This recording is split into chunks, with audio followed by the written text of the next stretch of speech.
سیدنا امیر معاویہ رضی اللہ تعالیٰ عنہ، سبحان اللہ، کیا عظیم ہستی ہیں، صحابی رسول ہیں۔ اچھا، صحابہ کرام میں کچھ کیٹیگریز ہیں، ٹھیک ہے نا، خادم رسول بھی گزرے، موذن رسول بھی گزرے، کچھ کی ڈیوٹی جناب سفر کی تھی، کچھ کی ڈیوٹی نبی پاک کو وضو کرانے کی تھی، اور کچھ جناب نبی پاک علیہ الصلوۃ والسلام کے ساتھ ہوتے تھے۔ کچھ کیٹیگری صحابہ کرام کی وہ تھی جو کاتبین وحی تھے۔ کاتبین وحی بڑا اسپیشل مقام ہے، یعنی جن کو نبی پاک وحی لکھنے کی ڈیوٹی دی تھی، یعنی جو قرآن نبی پاک پر نازل ہوتا تھا، جبریل امین لے کر آتے تھے، تو پیارے آقا ان کو یہ ڈیوٹی دیتے تھے کہ وہ قرآن لکھتے تھے۔ کتنا بھروسہ تھا، یعنی مجھے اور آپ کو آج جو قرآن ملا ہے اور ہم دعوے سے کہتے ہیں کہ یہ رب کا کلام ہے اور اس میں زبر زیر پیش کی بھی غلطی نہیں ہے، یہ احسان ہے کاتبین وحی کا، اور یہ ان کی امانت داری ہے کہ انہوں نے پورا قرآن پہنچایا۔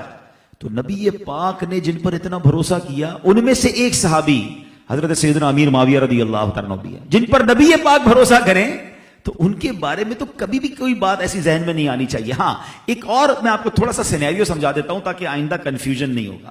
حضرت امیر معاویہ رضی اللہ تعالیٰ عنہ کو بہت زیادہ بعض اوقات معاذ اللہ غلط کرتے ہیں، کرٹیسائز کرنے والے یزید کی وجہ سے کرٹیسائز کرتے ہیں کہ یزید بڑا پلید تھا، اس نے کربلا والوں پر بہت ظلم ڈھایا۔ ہم بھی کہتے ہیں وہ پلید تھا، ابھی تو سزا اس کو ملنی ہے، لیکن کسی کی اولاد کی وجہ سے کسی کو کرٹیسائز یا کسی کو برا بھلا نہیں کہا جا سکتا۔ اگر یہ فارمولہ مان لیا جائے تو حضرت آدم کا بیٹا ہی تو قابیل تھا نا، جس نے اپنے بھائی کو قتل کیا، ٹھیک ہے؟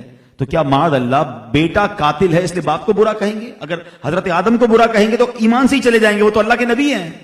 حضرت نوح علیہ السلام کا بیٹا طوفان نوح میں غرق ہوا، آپ کی زوجہ وہ ایمان والی نہیں تھی، تو اس کا کیا مطلب ہوا؟ سیکھنے کو یہ ملا، یہ اللہ کی مشیت ہے، ہدایت رب کی طرف سے آتی ہے۔ بعض اوقات نبیوں کے گھر میں، ولیوں کے گھر میں ایسا کوئی بندہ پیدا ہو جاتا ہے جو نافرمان ہوتا ہے، اور بعض اوقات چور ڈاکو کے گھر میں ولی پیدا ہو جاتا ہے، تو یہ اللہ کی عطا ہے۔ اچھا، یہ اس زمانے کے لیے نہیں، آج بھی ذہن بنا کے رکھو، کسی عالم، کسی نیک صفت آدمی کے گھر میں اگر اس کی اولاد میں کوئی برا نکلے تو کبھی یہ نہ سوچیں، کبھی اس ولی کو یا اس عالم دین کو برا بھلا نہ کہیں کہ یہ اللہ کی عطا ہے۔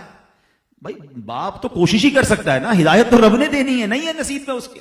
تو ہم گناہگار ہوتے ہیں کسی کے بارے میں برا بھلا کہہ کر اولاد کی وجہ سے۔ اور ایک اور بات بتاؤں، بعض اوقات جو بندہ کسی کو کسی برائی پر، جو اس کی برائی نہیں ہے، اس کے بارے میں کرٹیسائز کرتا ہے نا، تو کہتے ہیں نا پھر دنیا میں اس کو بھی دکھا دیا جاتا ہے، کہیں آپ اپنی اولاد میں پریشان نہ ہو جائیں۔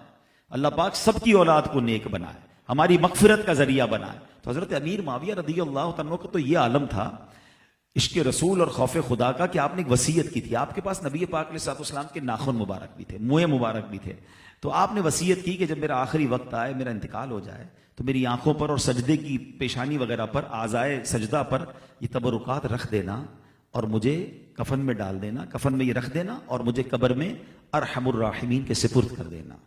تو صحابہ کرام بھی تبرکات لے کر قبر میں جاتے تھے۔ اس سے یہ بھی سیکھنے کو ملا کہ تبرکات ماشاءاللہ بڑی برکت والی چیز ہے۔